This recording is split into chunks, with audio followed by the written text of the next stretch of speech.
I know for a lot of people that these sitting or standing or sit to stand lessons don't seem like they're very relevant or necessary.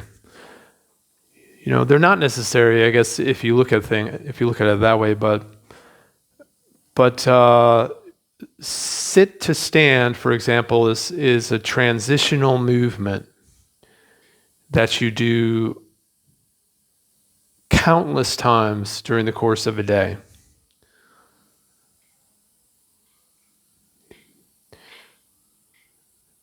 Standing transitioning to walking is another transition that you do countless times today.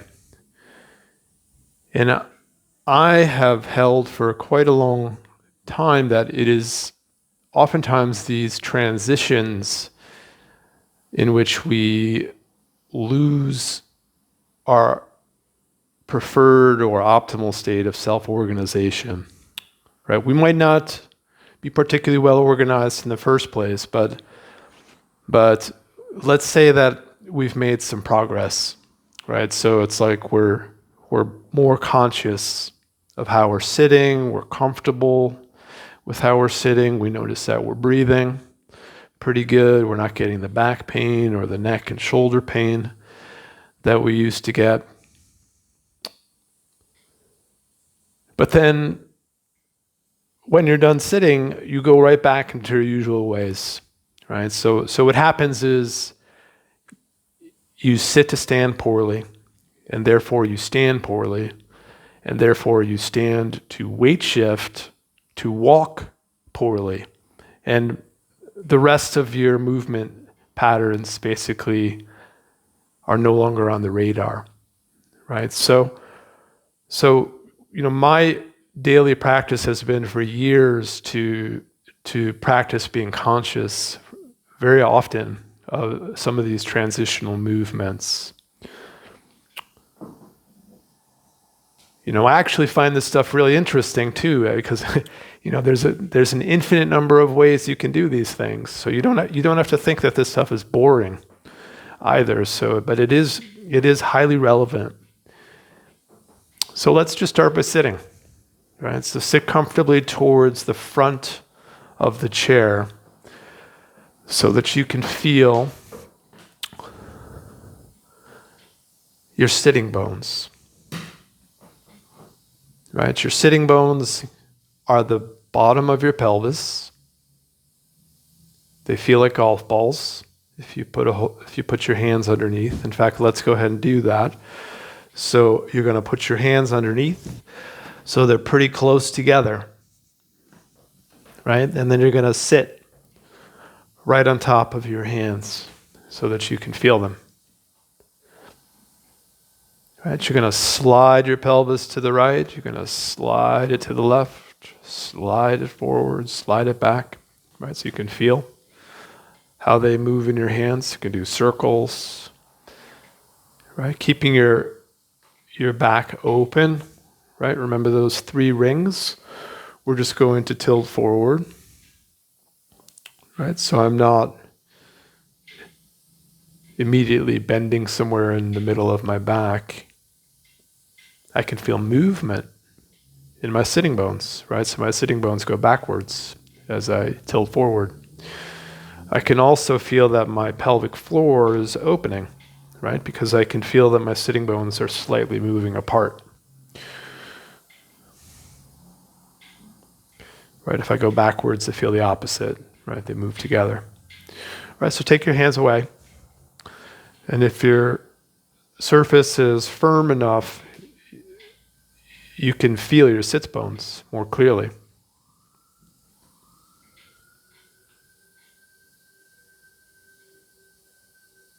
Right? So let's just start by standing up, right? And just see how it feels. See what you do. Don't try to perform, just observe how you stand up and observe how you sit down. All right, do that a few times. Sit to stand. How did you stand up? How did you sit down? Did you plop when you sat down? Did you go quickly when you stood up? Did you get your weight over your feet? Or was your center of gravity behind your feet? And then just come to sitting and rest.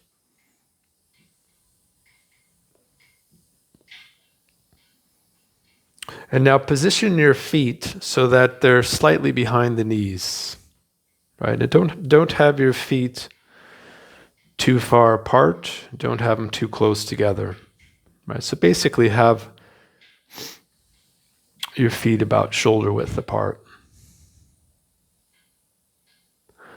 You know, one thing that's kind of funny that I see in the clinic is I work with a lot of seniors, and they come in, and when I tell them to stand up, they make a point of showing me that they can stand up without their arms, right?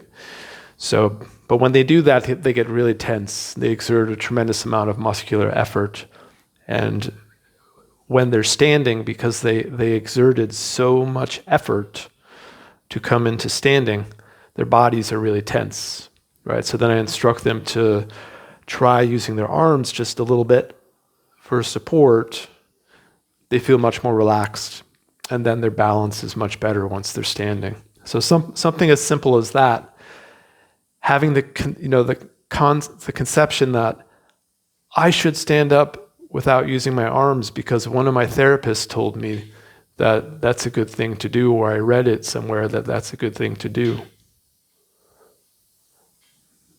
That actually leads to worse standing organization and balance. So if you use your hands, could be better. Another thing too is I think people tend to limit themselves too much with the ways that they stand up. There's so many different ways you could stand up. You know, you don't always have to go straight forward. For example, you could turn as you come up, or you could have 1 foot forward, 1 foot back. Right? That's 2 simple ways that you could switch it up. So we're just going to come back to this basic way of doing it. So feet a little bit behind the knees. Now when you start to come forward, we want to feel that the motion is coming through the hips.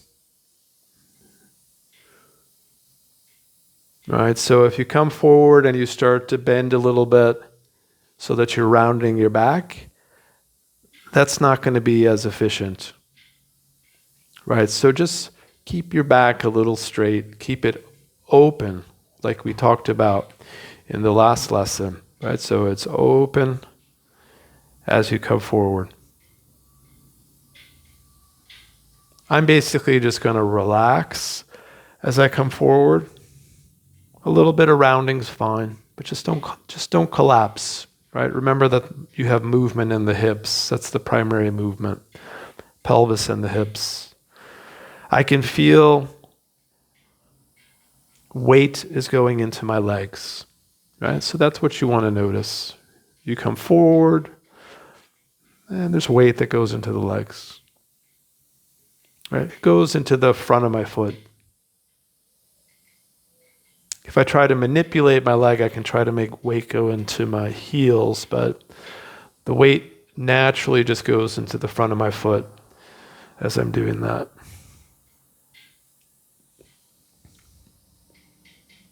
If I keep going and I keep going forward, eventually there'll be a point at which my pelvis just starts to want to come up, right? And then I can sit back down, right? So it's like my head and my upper torso begin to act as a counterweight to my pelvis and my upper thighs, right? So balance is the key, right? So I'm getting my weight over the center of my feet here. And then I could come back down. Feldenkrais had this idea for lifting something where if you place a piece of paper under the weight, or you could do it in this case as well, just lift yourself enough so that someone could remove the piece of paper. Right, so let's do that a few times and observe, are you pushing into the floor? Are you holding your breath? How are you doing this simple movement?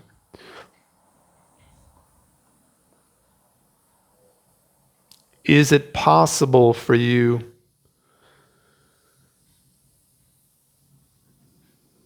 to lift your pelvis without pushing into the floor? Right, as Feldenkrais described it in one of his lessons that we're sort of modifying here, place 2 scales under your feet, 2 bathroom scales. As you go into the movement, can you organize it such that the weight does not suddenly increase in the scales, right? If the dial suddenly increases, that means that you're pushing excessively. Of course, there's going to be weight and pressure in the floor. But the question is, are you using unnecessary effort, right? So how would you do this without using any unnecessary effort? You might not figure it out today. But this is something worth exploring, because this is what's going to make you more efficient in sit to stand, stepping up, going upstairs. It'll take stress off of the knees. It'll help you learn how to lift heavier weight and protect your back. Right? But for now, just think of this as a good lesson in learning to pay attention. Right? So let's just rest for a moment and notice our breathing.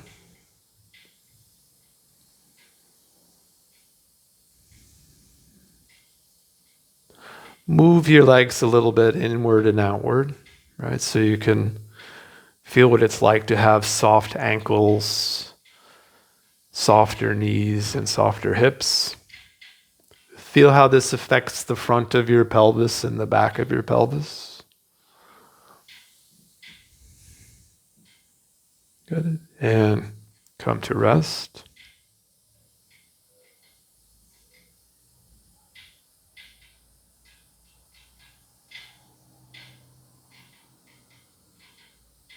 Now, this time, as you go into the movement, spiral yourself inward. So that means I'm gently rotating my arms inward, and I'm feeling like my knees are starting to move in a little bit, because I feel like I'm creating an inward spiral from my hips through my legs down to my feet. Don't make it excessive, but just feel like it's just this relaxing inward spiral, and your back is open.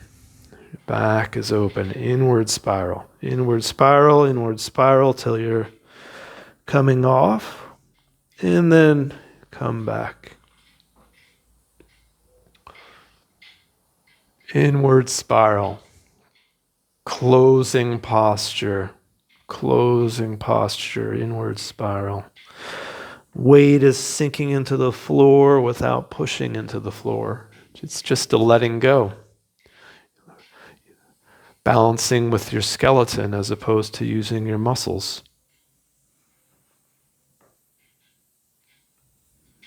Now, at the point of being balanced over your feet, I'm going to reverse the spirals, and I'm going to open myself and stand up. Right? And I'm going to see how I do it. Right? So I spiral myself inward, and then I open, and I come back up. How was that? Did I use any unnecessary effort? Probably. but it felt pretty good. I felt like I didn't push hardly at all. Right, so I'm visualizing my feet are on the scales, I spiral inward. The weight's a little more in the balls of my feet. And then as I spiral and I open, I start to feel my heels a little bit.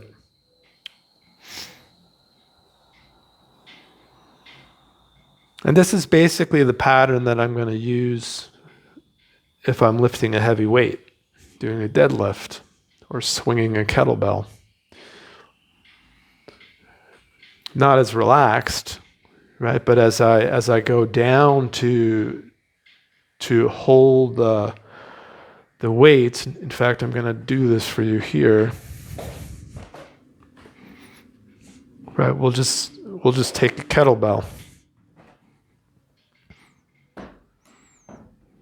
Right, so I place the kettlebell between my feet, right? Because when I come into the position where I want to lift it, I want it to be under my center, right? So I don't want the weight to be too far in front of me. Right, so I'm going to spiral into the position, spiral inward. I'm not lifting the weight yet. I'm just now balanced here. And now I'm going to start to spiral outward, right? I look up. I'm connected to the weight. I'm not going to push into the floor. I know some people will say push into the floor, but if I'm pushing, it's just because there's 35 extra pounds coming into my body frame. I'm going to open up there. Right, so I open as I spiraled outward. Right, then I spiral inward and I close as I put that weight down.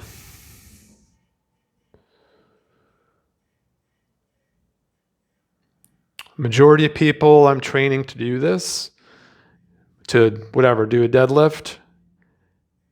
Most people will lift too much with their arms. Right, they'll initiate with their arms, right? So they pull, and then all the arm musculature in the upper back is too tight. So, and that immediately disconnects the body, right, the upper from the lower.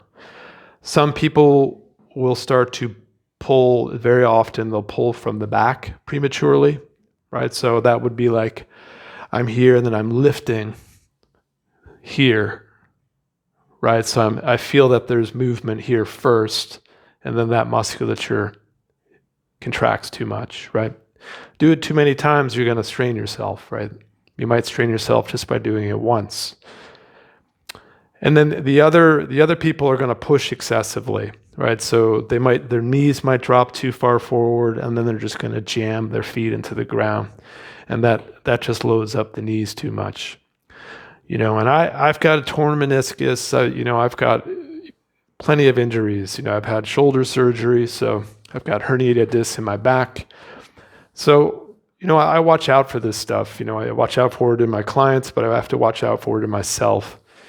And basically what you're ultimately training is to develop a certain quality of a feeling in your body, where the feeling, what I'm going to term it, is balance. You're basically learning to sense and feel, what does balance feel like? And then you can integrate that feeling into your daily activities, like sit to stand, lifting, walking, etc. So now, because I'm lifting something heavy, I'm going to start to integrate my breath, right? So as I go down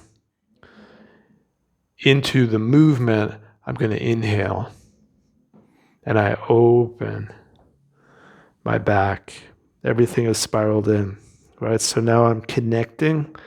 I'm still inhaling as I start to open up my spiral, opening the back still. Back, I got to look up a little bit so that I have that protective arch. I don't want to lift where I'm rounded.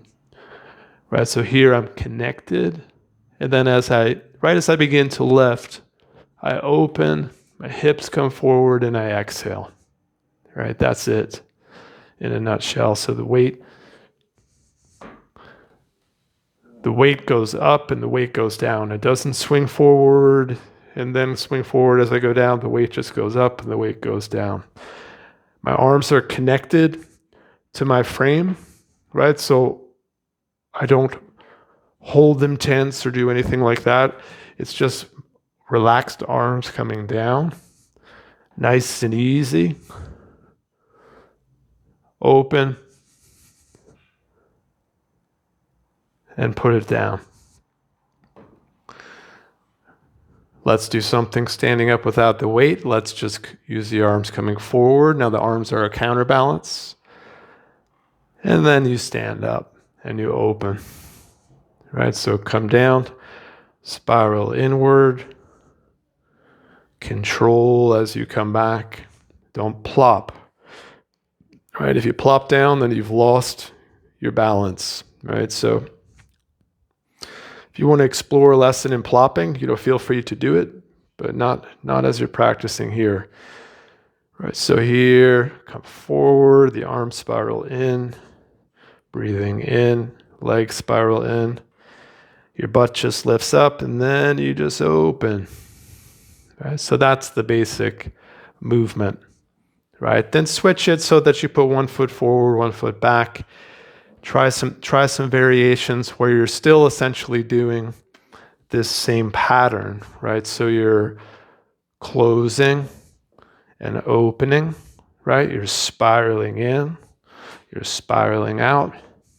And then you can see that you can just do just about anything, right? And that will really help improve your transition from sit to stand so that now your standing organization will be much more solid and fluid at the same time. So you'll be balanced, right? So you'll have a good sense that now I'm ready to go take a walk, right? So this is something that you could probably do 20 or 30 times a day, considering how many times you're sitting and standing. Every time you go to the bathroom and sit down in the toilet, just do this, or just practice there's a lesson right there. So there's no excuse not to practice being conscious and mindful. You don't need to go to a meditation class to practice mindfulness. You can practice it at any time during the course of the day.